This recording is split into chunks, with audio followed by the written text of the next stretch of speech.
요한복음 2장 1절에서 우리 11절까지 같이 읽겠습니다. 예수님께서 첫 번째 기적을 행하셨던 가나의 혼인잔치 내용인데요. 요한복음 2장 1절부터 11절까지 우리 천천히 같이 읽겠습니다. 사흘 되던 날에 갈릴리 가나에 혼인이 있어 예수의 어머니도 거기 계시고 예수와 그 제자들도 혼인의 청함을 받았더니 포도주가 모자란지라. 예수의 어머니가 예수에게 이르되 저희에게 포도주가 없다 하니 예수께서 가라사대 여자여 나와 무슨 상관이 있나이까 내 때가 아직 이르지 못하였나이다. 그 어머니가 하인들에게 이르되 너희에게 무슨 말씀을 하시든지 그대로 하라 하니라. 거기 유대인의 결례를 따라 2-3통 드는 돌 항아리 6이 놓였는지라. 예수께서 저희에게 이르시되 항아리 물을 채우라 하신즉 아구까지 채우니 이제는 떠서 연회장에게 갖다 주라 하심에 갖다 주었더니 연회장은 물로 된 포도주를 맛보고 어디서 났는지 알지 못하되 물떠온 하인들은 알더라. 연회장이 신랑을 불러 말하되 사람마다 먼저 좋은 포도주를 내고 취한 후에 낮은 것을 내거늘 그대는 지금까지 좋은 포도주를 두었도다 하여니라. 예수께서 이 처음 표적을 갈릴리 가나에서 행하여 그 영광을 나타내심에 제자들이 그를 믿으니라. 우리가 살다 보면 여러 가지 불편한 일들을 만나게 되는데 이 불편한 것을 만나면 사람들은 그거를 거부하는 경향이 있잖아요. 그런데 자기도 모르게 몸에 밴 것들은 익숙한 불편함이 있는데 이 익숙한 불편함은 사람이 계속해서 싫은데도 반복하더라는 거예요. 그런데 또 한편으로는요, 참 편안함이 있어요. 편안함이 있는데 이거는 왠지 어색하고 낯설어요. 둘 중에 하나를 선택한다면 사람들은 어느 쪽으로 선택하게 될까요? 불편하지만 익숙한 것, 또 하나는 편안한데 낯선 것. 어떤 것을 선택하기가 쉽겠습니까? 걱정을 많이 하는 사람이 있어요. 그러면 옆에서 뭐라고들 해요? 야, 뭐 좀 하지 마라. 걱정 좀 하지 마라.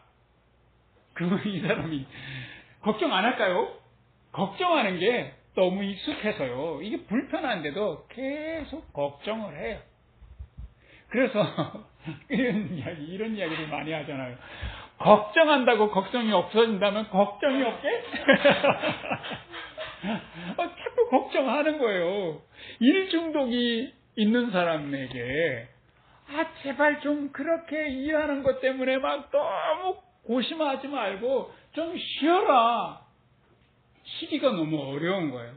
차라리 내 몸이 부서지더라도 더 일을 열심히 하려고 하는 경향이 있어요. 익숙한 불편함을 자꾸 선택해요, 사람이요. 근데 오늘 예수님의 첫 번째 기적의 증인들이 바로 하인들인데요. 이 하인들에게 엄청난 말씀이 내려지는 거예요. 자기의 상상을 초월하는 예수님의 부탁이 있는데, 그거 때로 하면 굉장히 낯선 거예요. 그런데 익숙한 대로 할 것인가, 낯선 대로 할 것인가. 우리의 삶을 우리 주님께서 변화시켜 주시기를 원하시는데 오늘 물이 포도주 되는 그 변화, 이 초자연적 현상, 기적에 대해서 함께 나누려고 합니다. 우리의 삶에 우리 주님께서 끊임없이 변화되고 하나님 나라의 축복을 주시기를 원하시는데 그 축복은 바로 익숙함을 깨트리고 낯설고 어색함으로 내가 나아갈 수 있어야 된다는 거예요. 초자연적인 현상, 지적, 이것이 과학과 기술에 합당하냐? 여러분들이 이 과학과 기술이라고 하는 것은 반복해도 누구라도 똑같은 과정을 거치면 같은 결과가 나와야 돼요. 검증 가능해야 합니다. 근데 만약에 입증할 수도 없고 재현할 수도 없다면 과학과 기술의 영역이 아니잖아요. 근데 지금 예수님께서는 이런 과학과 기술 차원의 그런 초자연적인 현상, 기적을 행하신 것이 아니에요. 예수님의 마음은 자기를 입증하려고 하는 것도 아니고 자기의 능력을 과시하려고 했던 것도 아니에요. 예수님께서 만약에 그랬다면 청중들이 예수님의 기적을 보면서 구름대같이 모여들어서 호기심 어린 눈으로 다들 연호했던 것이 있어요. 지난번에 했던 기적을 이번에도 또 한 번 기적했단 말이죠. 예수님께서 그들의 눈빛에서 마음에서 나오는 그 연호를 따라가지 않았어요. 그리고 예수님을 풀어줄 수 있는 헤롯에게 잡혀서 호송되어 갔을 때 헤롯도 궁금했어요. 그래서 한번 해봐라. 내 앞에서 기적을 해봐라. 내가 풀어줄 수도 있다. 예수님께서는 그 앞에 자기를 입증하는 것이 목적이 아니었어요. 그렇기 때문에 그 앞에서 기적을 행하지 않았어요. 십자가에 달렸을 때도 그 아래 많은 청중들이 구경을 가서 무엇을 원했던가 하면 로마 군인들이 못 박은 십자가에서 호련히 내려와서 내가 메시아였어 라고 하는 것을 증명해 주기를 바라는 마음으로 겟세마네 언덕에 많은 사람들이 모여들었다. 그래서 그 사람들이 다 같이 무엇을 외쳤냐면 똑같이 기적을 한번 해봐. 그 십자가에서 내려와 라고 할 때 예수님께서 그것에선 침묵하셨어요. 왜냐하면 예수님은 신묘막측한 마술을 통해서 나의 능력을 보여주고 나의 실력을 과시하는 것이 목적이 아니었고 예수님은 무엇이 목적이었냐면 하나님 나라가 회복된 것을 보여주시기를 원하셨어요. 또 하나는 사람의 곤경을 하나님께서 얼마나 불쌍히 여기시고 그들에게 새로운 삶을 보여주시기를 원하셨는가를 우리 주님께서 보여주시기를 원하셨던 거예요. 그래서 우리 주님께서 첫 번째 기적이 바로 하나님 나라가 어떻게 회복되는가, 어떻게 사람의 곤경에 주님이 찾아가시는가를 보여주시는 거예요. 지금 이 가나 혼인잔치에 어떤 곤경이 있었습니까? 잔치집의 기본이 뭐예요? 술과 음식입니다. 그런데 지금 여기에 술이 떨어진 거죠. 그야말로 곤경에 빠졌는데 지금 이 상황을 누가 재빠르게 알아차렸냐면 마리아가 아마 친척이었던가 봐요. 이 예수님도 가까운 친척이었는지 제자들까지도 전부 다 초대할 수 있었던 그런 거 보면 그 뒤 상황이 어떻게 돌아가는지를 잘 아는 상황이었던 거죠. 그래서 마리아가 황급하게 이 상황을 보고 예수님에게 와서 어떻게 하면 좋겠냐, 이것 좀 빨리 좀 해결해달라 라고 할 때 예수님께서 아직 내 때가 오지 않았는데요 라고 하는데 마리아는 간절하게 부탁하기도 전에 뭐라고 했냐면 하인들을 얼른 불러가지고 뭐라고 하냐면 예수님께서 말씀하시는 대로 그대로 하라 라고 한 거예요. 지금 이 하인들은 한번 이 상황을 보면 이 마리아에게 부름을 받아서 예수님한테 갔어요. 예수님께서 하시는 말씀은 뭡니까? 지금 이 돌 항아리에 물을 가득 채우라는 거예요. 지금 근데 이 돌 항아리는 뭐 하는 항아리입니까? 이게 지금 끝에서 이거를 이렇게 떠다 먹는 그런 항아리입니까? 아니면은 이 뭐 하는 용도였죠? 이 말씀을 보면 6절을 보셔요. 유대인의 결례를 따라라고 나오잖아요. 이 결례가 뭔가 하면 이스라엘 사람들은 이 식사하러 가기 전에 뭐부터 손에 묻은 발에 묻은 뭐부터 털어내고 갑니까? 먼지부터 털어내고 가는데 워낙 먼지가 많이 나는 그런 곳이라서요. 그래서 결례를 행한다라고 하는 정결의식을 행한다는 의미예요. 그러니까 손 씻는 돌 항아리가 6개가 놓여 있는데 거기다가 물을 채워 넣으라. 그리고 이거 뭐 하라는 거야? 잔치하는 곳에 갖다 줘라. 라고 하는 거예요. 이게 지금 불편한 상황입니까? 아니면 이게 지금 익숙한가요? 이게 아니면 낯선가요? 엄청 낯선 일이죠. 근데 지금 이 하인들은 어쩌면 이 상황에서 곤경에 빠진 거예요. 어떤 곤경인가 한번 생각해 보세요.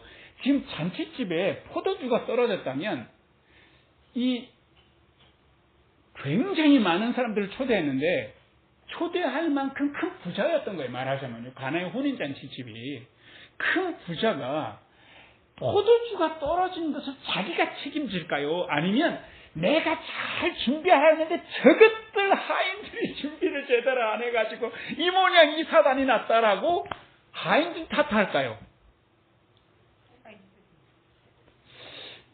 우리 양현님 같으면 이게 다 내 탓이요 이렇게 했겠지만 그렇죠. 그랬을 거예요. 예. 술만큼은 넘치게 했겠죠.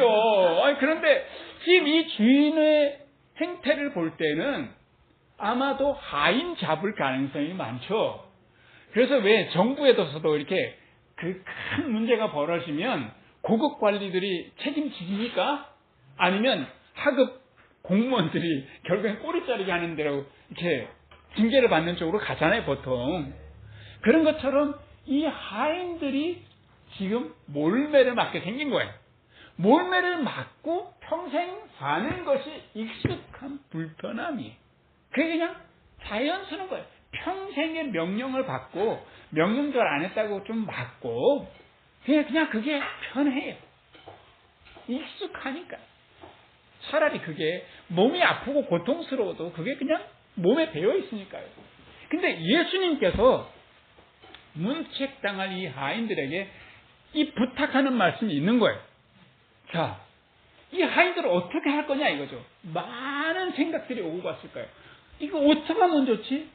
이 밤길에 물을 떠와. 이 이스라엘 사람들의 잔치는 밤에 열린다고 그랬잖아요. 동네 어기까지 가려면 굉장히 먼데 거기까지 가가지고 물을 떠와. 그것도 돌 항아리에 2-3통 드는 돌 항아리가 6개니까요. 한 20번은 왔다 갔다 한 사람이 하면 20번, 두 사람이 한 10번은 왔다 갔다 해야 되잖아요. 이거를 해? 게다가 뭐 하는 돌 항아리라고요? 손 씻는 돌 항아리에다가 갖다 채워서 갖다 주라? 이거 할 수 있는가?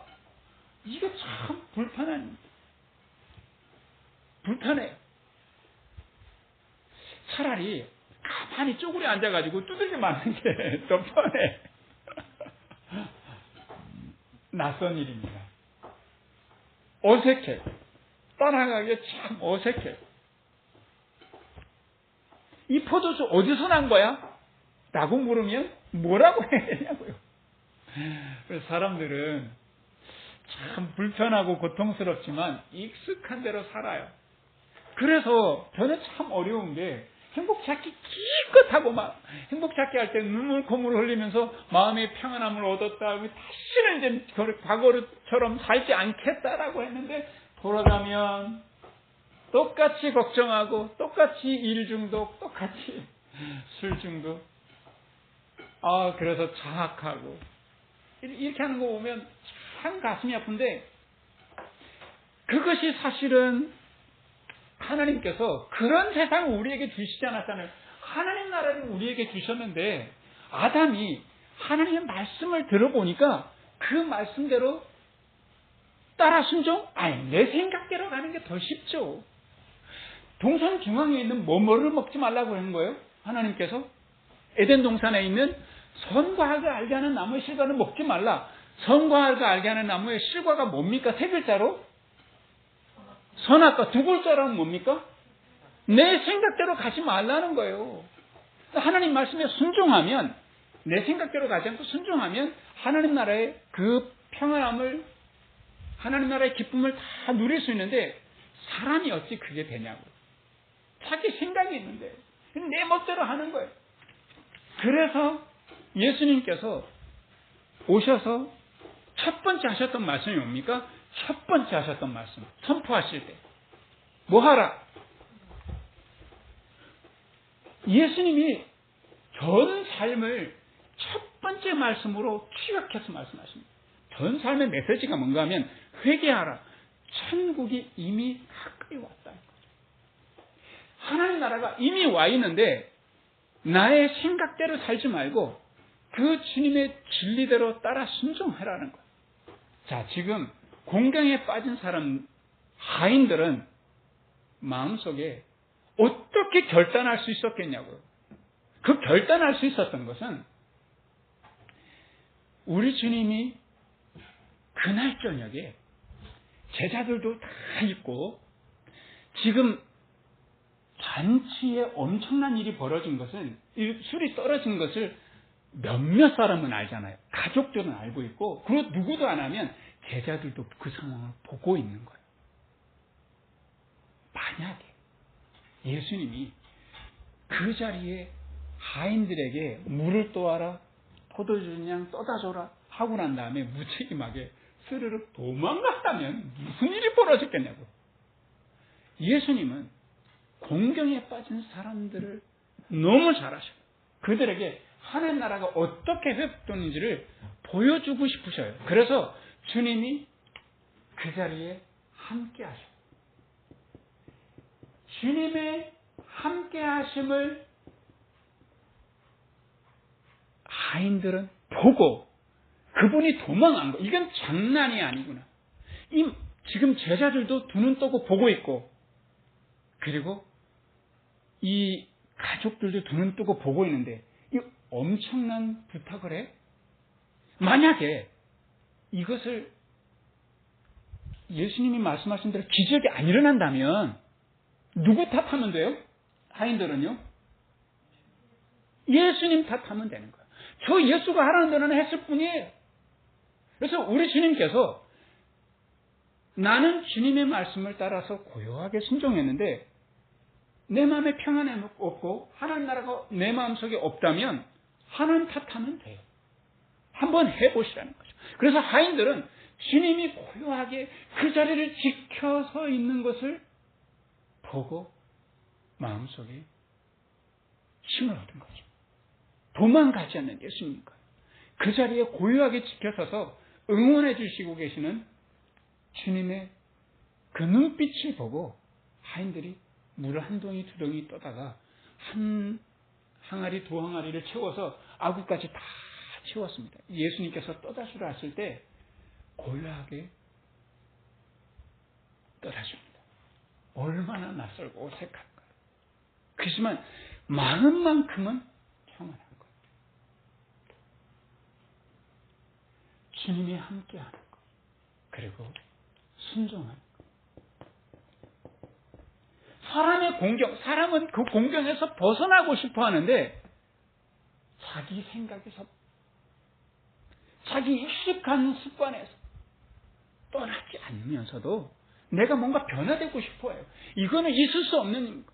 우리 주님께서 아무리 하나님 나라를 회복시켜줘도 내가 순종하지 않는다면, 내가 낯선 평안함을 선택하지 않으면 우리 삶에 변화가 없는 거예요. 자, 이제 모든 사람들이 숨을 죽이고 있는 거예요. 이 잔치 마당에 하인들이 포도주잔에다가 가득 물을 채워서 갖다 주고 있는 중인 거예요. 제자들도 내 인생이 걸린 상황인 거예요. 내가 저 예수를 따라갈 것이냐 말 것이냐. 지금 이 하인들도 자기 삶이 걸린 거죠. 만약에 포도주 양 떠다 주는데 왜 물 떠왔어? 지금 당황이 된 거예요. 지금 가족들도 다 쳐다보고 있는 상황인 거예요. 숨을 죽이고 예수님만 바라고 하인의 손만 보고 있는 거예요. 그래서 물을 포도주인 양 떠다줬을 때 그것을 맛보는 연회장이 신랑에게 이렇게 말하는 거예요. 어디서 이렇게 맛이 잘 든 포도주를, 이런 깊은 맛이 나는 포도주를 떠다가냐. 보통 술 취하고 나면 질이 낮은 것을 떠오던데 여기는 정말 잔치집이 다르네 하고 감탄하는 순간에 모든 사람들이 가슴을 졸였던 그 가슴 졸였음이 편안하게 가슴을 쏟아내리면서 마음에 탄성이 오르는 거죠. 사람의 공경에 우리 주님이 함께 하시고, 사람의 아픔에, 사람의 슬픔에 우리 주님이 함께 하셔서 이렇게 변화되는 하나님 나라의 회복된 것을 보여주고 싶어 하셨다는 거죠. 그날 저녁에 아무도 예수님에게 예수님 나랑 같이 포도주 장사합시다. 아유, 물은 차고 넘칩니다. 이제는 우리는 떼부자 된 거예요. 그럴 수 없었어요. 왜냐하면 예수님께서 보여주시려고 했던 것은 과학과 기술이 아니었어요. 보여주시려고 했던 것은 하나님 나라가 너희 안에 이렇게 회복된다라고 하는 것을 두 눈으로 확인시켜 주시는 것이 예수님의 의도였던 거죠.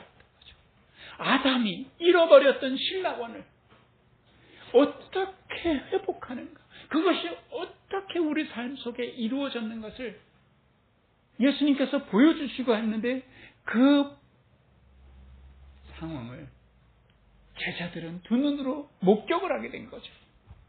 그래서 이 기적은 유일무이한 기적이 된 거죠. 다시 똑같은 기적, 물을 포도주로 만드는 이런 기적을 행하지 않으셨어요. 그래서 처음 있는 기적들입니다. 모든 기적들이 반복되는 기적이 없어요. 그 하나님 나라가 어떻게 회복되었는지, 그 사람의 곤경을 어떻게 구원해 주셨는지 우리 주님께서 보여주시고 하는 그 의도였기 때문에 다시 이런 반복을 하지 않습니다.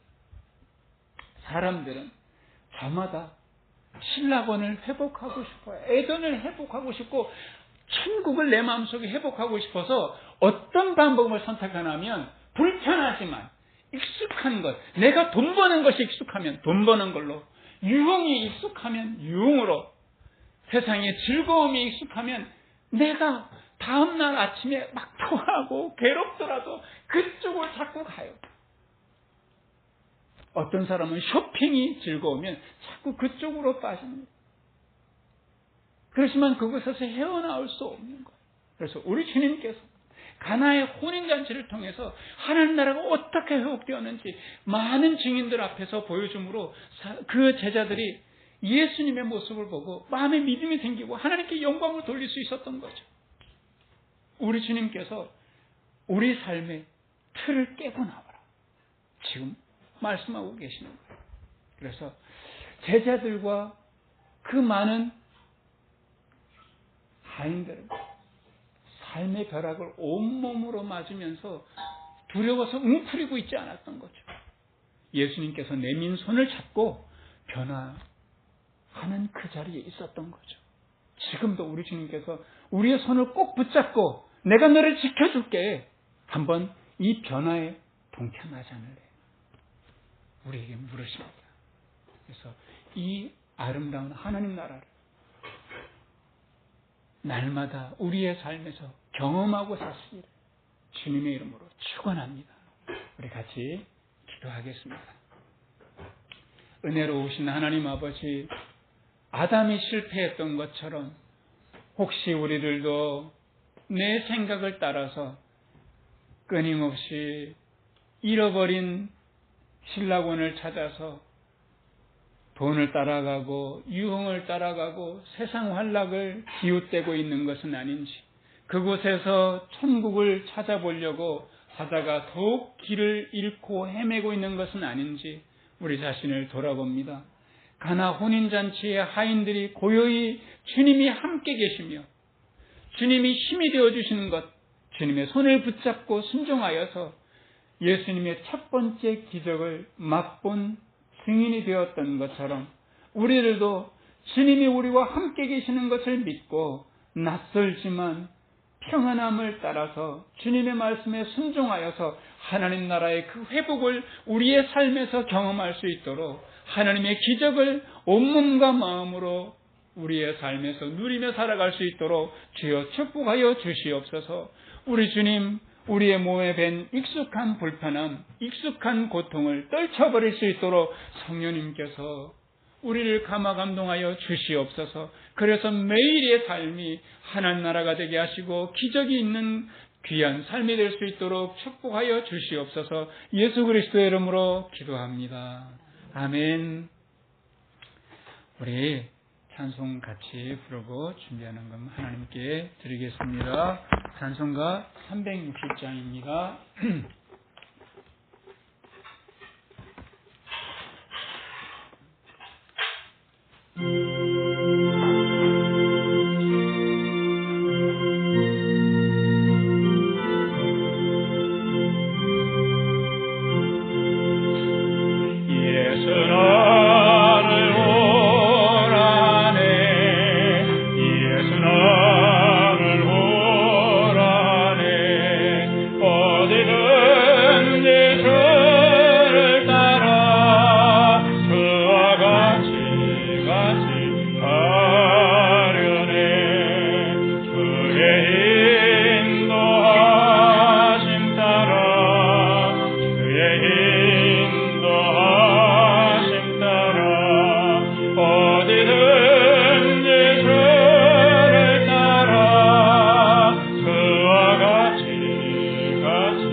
은혜로우신 우리 하나님 아버지, 사람이 고생하며 근심하는 것이 하나님의 본심이 아니심을 우리가 잘 알고 있음에도 불구하고 혹시 우리들이 끊임없이 반복되는 고생과 근심을 우리의 삶에 반복하고 있는 것은 아닌지 우리의 삶을 돌아봅니다. 우리를 불쌍히 여기시는 주님, 우리의 삶의 천국을 회복시켜 주시고 매 순간 기적을 맛보도록 함께해 주시고 힘주시고 지켜주시는 주님 감사드립니다.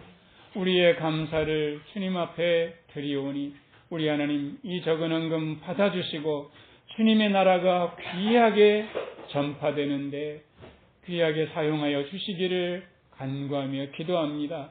드린 손길들마다 주님의 나라를 맛보고 매일 매 순간 기쁘고 행복한 삶이 될 수 있도록 축복하여 주시옵소서. 이제는 예수 그리스도의 은혜와 하나님 아버지의 크신 사랑과 성령님의 교제하심이 우리 교우들과 함께 영원토록 함께 계시기를 간절히 축원하옵나이다. 아멘.